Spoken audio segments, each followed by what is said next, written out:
Puma, Suede, 305, blah, blah, blah, blah, blah, blah, and I am back. Uh, that's a tired dog. What's up, fine folks? Puma Suedians out there. Let's go to Puma news. Haven't seen shit.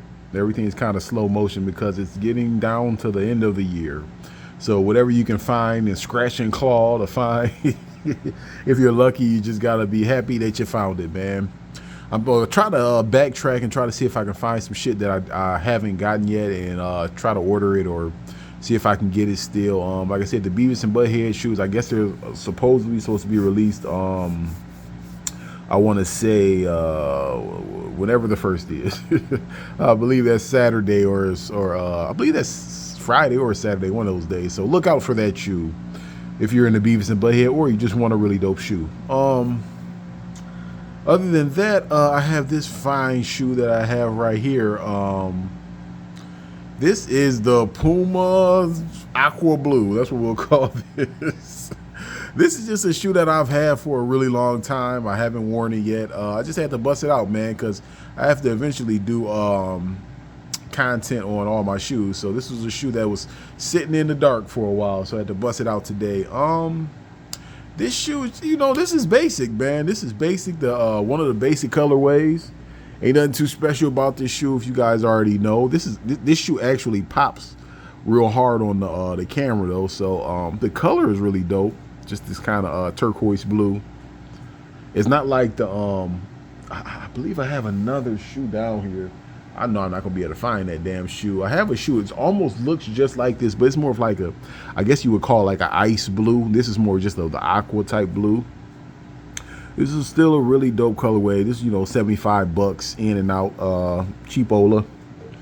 And then I believe I eventually want to re-get my my blue and white, my navy blue and white Puma Suedes. And I got like 2 or 3 pair of the I got 2 pair of the regular red and white ones. I got to get the black and white ones again. I haven't done the gray ones yet, the gray and white ones.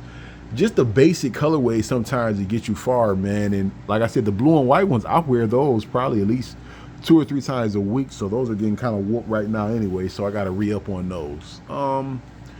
Let's get into this sports news, guys. Sports news, ain't really been too much going on. Even in sports, man, sports has been kind of dry right now. It's kind of like the ending of the college football, and we're getting ready to get to the league championship games, and then it'll be the bowl games and shit. Shout out to the Lakers looking really trash on Monday night.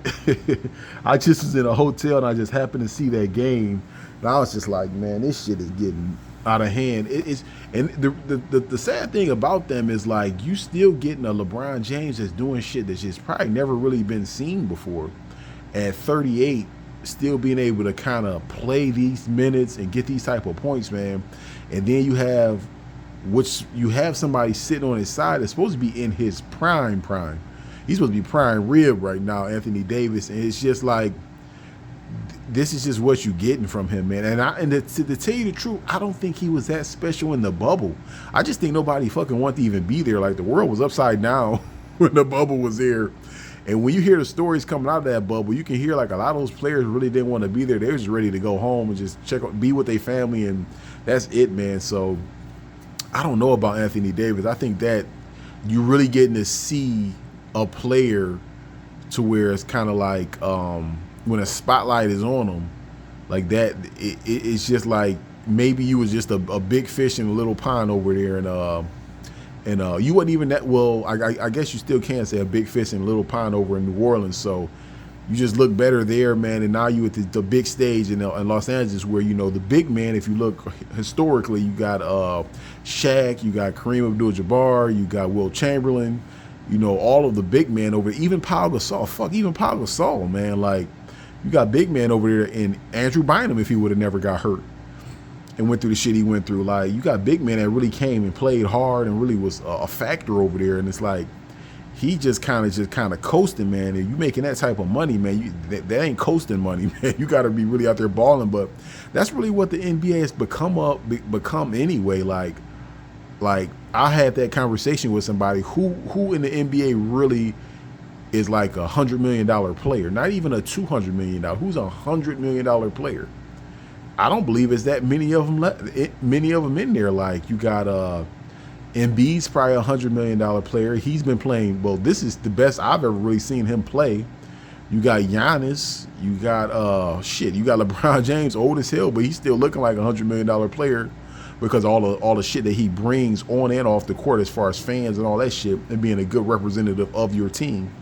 But when you really breaking it down, man, a lot of these dudes, man, they're not $100 million players, man. So I don't know. The NBA is looking kind of, it's just in a weird spot right now. But who knows, man. NFL, I haven't really been checking too much up on that. We got to kind of wait till Thursday Night Football, whatever, and see what's going on there.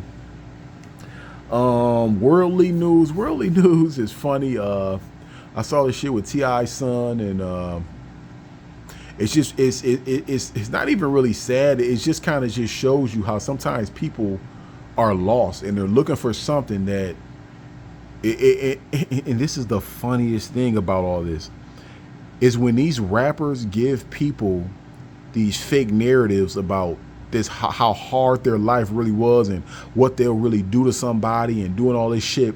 They don't ever think that their kids is going to be influenced by that shit. And this is a direct influence from the shit that you was rapping about, T.I. All the drugs and all this shit, and you was this and that, and you would do this and that. Your little bitty son King, out of all your other kids, it skipped all of them, and they could kind of see like, okay, this is a character, but for some reason within him, he picked up on that, and he wants to like reenact that shit. He really in his head, he really thinks that he is a younger you, or not even, we can't even say you, he's the younger character of you. Because you didn't even do all that shit. So it's kind of good that this is affecting your home, because look at all the other homes you affected by leaving this false narrative. All of these rappers, they put out this false narrative of all this bullshit, and then it trickles back down to the ghettos and the rough areas of the country, and it fucks them up. Why they take their little family and live way out in these big old mansions and shit behind the gates, like King said. He didn't want to be behind the gate. He wanted to be back over here where my friends was at, was killing and shooting and going to jail for life. I talked to some of my friends that's in prison for 20 years. I'm 38. They've been in there since they was 18 years old, senior year in high school. I still talk to him every other week, send him money. But that's why I said, like, when these rappers, they sending all this false shit out, all the stuff that they would have done and did and doing all this stuff. And then they take their money and their family and move out of the bad neighborhoods, but they send all of the poison through words back to these rough areas.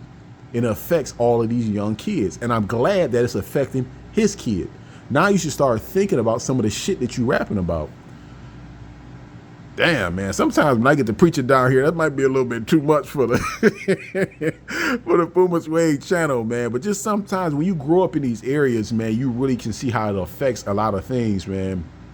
And it's just sad, man, because like I said, like, it's just, they don't even care, because it's like, I'll kill everything around me just so I can take me and my family out of this bad situation. And it shouldn't always be like that, man. But hey, man, that's their family, and that's the shit that they got to deal with now, man. I'm not sad. I'm not wishing them no hurt or nothing like that, but it's just like, hey, man, deal with it now, man. Other than that, guys, because we went pretty deep there, I got pretty passionate about that one in this dingy basement. We just have the Christmas giveaway, man. Like I said, all you have to do is be a subscriber. All you have to do is and hit the comments, man. I'm like I said, it's one person way above the rest. That person know who he is. Everybody else is kind of scrambling right now, kind of hitting the hitting the comments and the posts. I've been kind of raggedy on dropping content. I'm gonna try to pick it back up as soon as more shoes start coming out, because like I said, that's what our shit is kind of based on. It's kind of based on the new shoes, but I'm gonna backtrack and try to start just getting shoes and kind of building up more content. I'm burping and everything else. Body shutting down. I'm still hype about the King shit, but I gotta calm myself down and go upstairs, man, and calm down, man. But this is Puma Suede 305. Like I said, like, share, and subscribe. We don't care if you like, share, subscribe. Shout out to everybody that's been subscribing and hitting the comments. I definitely appreciate them. Any comments, even if it's negative, whatever, man, we will take them, man. We'll argue back with you in the comments. So just hit the comments, like, share, subscribe. Peace.